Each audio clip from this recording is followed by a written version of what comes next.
हाग्रामा महिलारिया थाबैनो इउपिपिएल दलनिफ्राय निमाहा बिनांगौ आरो हाग्रामा बुंनाय बाथ्राया गासिबो बेसलेस आरो गासिबो नंखाय बाथ्रा। बे बाथ्राखौ गोख्रों दाबि दैखांदों राजु नार्जारिया। ओंखायनो बिथांनि बुंनाया बेसलेस आरो जोङो बिथांखौ बेनि थाखाय निमाहा बिनो थाखाय जोङो खावलायदों। डेलिमिटेसनखौ लानानै हाग्रामा महिलारि बिथाङा इउपिपिएल सरकार आरो एबसुखौ लानानै गोबां बाथ्रा बुंनाय गोबां अजद दैखांनाय बाथ्राखौ नोंथांमोना सोरांब्लानो नुगासिनो दं।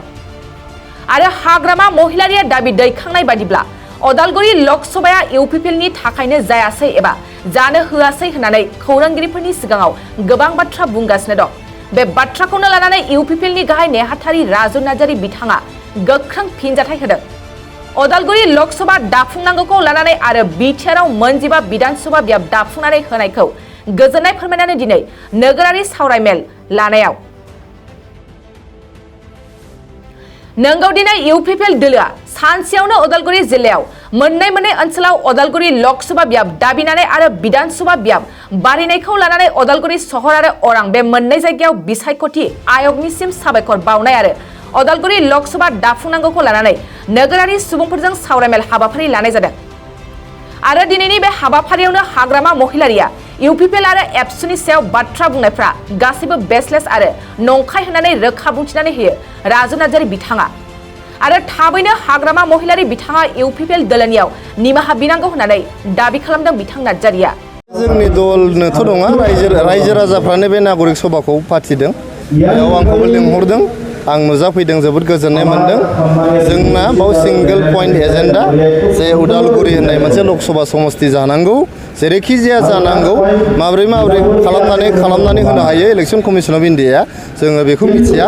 जायखिजाया जोङो जिहेतु सिगाङावनो डिमान्ड होखादों 27 तारिख मार्च 2023 जोङो रेडिसन ब्लक हटेलाव जेलानाखि इलेक्शन कमिशन अफ इन्डिया फैदों हियारिंआव जोङो बेयाव दाबि दैखांदों। 1 नाम्बार दाबियानो जोंना उदालगुरि आरो क'क्राझार लकसभा समस्ति जानांगौ। जिहेतु क'क्राझारा दा जाबाय, जोंनो उदालगुरि लकसभा समस्तिखौ नांगौ।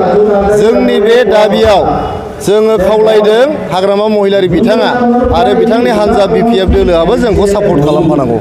बिपिएफआ इउपिपिएलनि थाखाय उदालगुरि लकसभाया जानो थाङाखै होननानै बुंदों। बिथाङा बेखौ गोसो जानानैनो बुंदों। बिथाङा बुंनो जेबो बाथ्रा गैला, जिहेतु बेनो रायजोनि जेबो सापर्ट गैला। दिनैहाय बिथाङा ओंखायनो माने आबुल थाबुल बुंनो लादों। बाव बिथाङा मिथियो जे इलेक्शन कमिशन अफ इन्डिया खुनु सरकारनि आन्दाराव खामानि मावा, रावनिबो इनफ्लुयेन्सआव खामानि मावा। जुदि इलेक्शन कमिशन अफ इन्डियाया सोरनिबा इनफ्लुयेन्सआव खामानि मावनांगौमोनब्ला सरकाराव थानाय हानजायानो जेब्लायबो इलेक्शन देरहागौमोन। दा नोंथांमोना नुबाय कर्नाटकआव बिजेपि सरकार दंमोन, दा कंग्रेसनि सरकार जाबाय। जुदि सरकारनि इनफ्लुयेन्सआव मावनायबाथ' बिजेपि सरकारानो थागौमोन, नङा होमबा? ओंखायनो बिथांनि बुंनाया बेसलेस आरो जोङो बिथांखौ बेनि थाखाय निमाहा बिनो थाखाय जोङो खावलायदों। रायजो राजाफोरखौ जोंनि जे डिमान्ड उदालगुरि समस्ति जानांगौ लकसभा बेखौ जोङो सापर्ट खालामनो थाखाय खावलायदों। लोगोसे जोंनाव बिटिआरआव 12थाल' एमएलए समस्ति दंमोन, दा 15 जाबाय। 15 जानायनि थाखाय रायजो राजाफ्रा वेलकाम खालामदों, जोंबो वेलकाम खालामदों। जों जोबोद गोजोननाय मोनदों।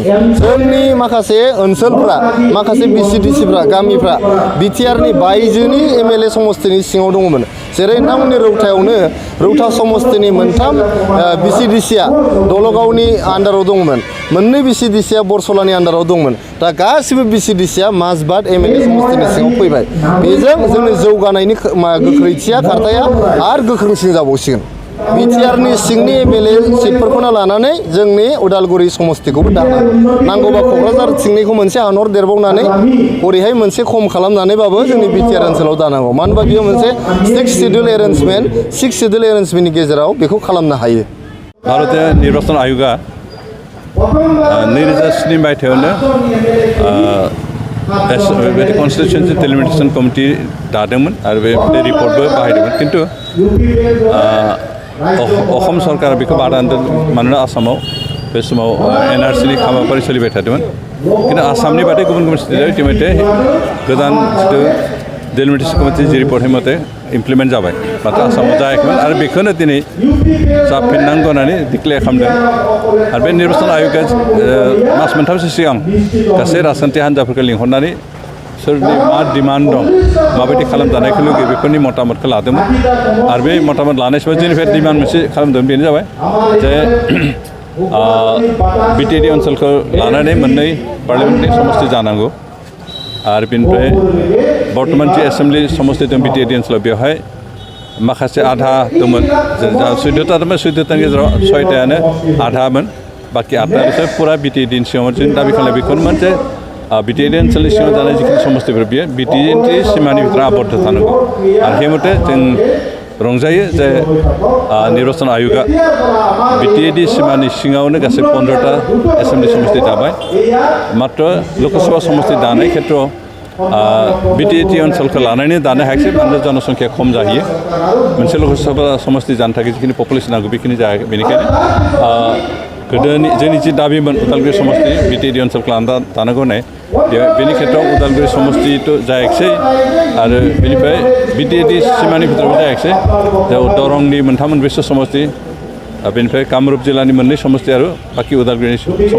लानानै दरं समस्तिनि घोषणा खालामबाय खिन्थु जों दाबो सावरायगासिनो दं रिकुवेस्ट खालामगासिनो दं जे दरं समस्ति एजेन्डा जादों 11ता जिथु एसेम्बलि समस्ति लानाय मोनसे समस्ति दं गोदोनि मंगलदै समस्तिखौ दाफामदों बेखौ दरं नङालासिनो उदालगुरि जानो गोनां जों दाबि खालामदों आरो आसा खालामदों बे जाफुंगोन आरो निर्वाचन आयोगा जोंनि दाबिखौ निसय नाकच खालामनाय दा जों बेखौनो फोथायदों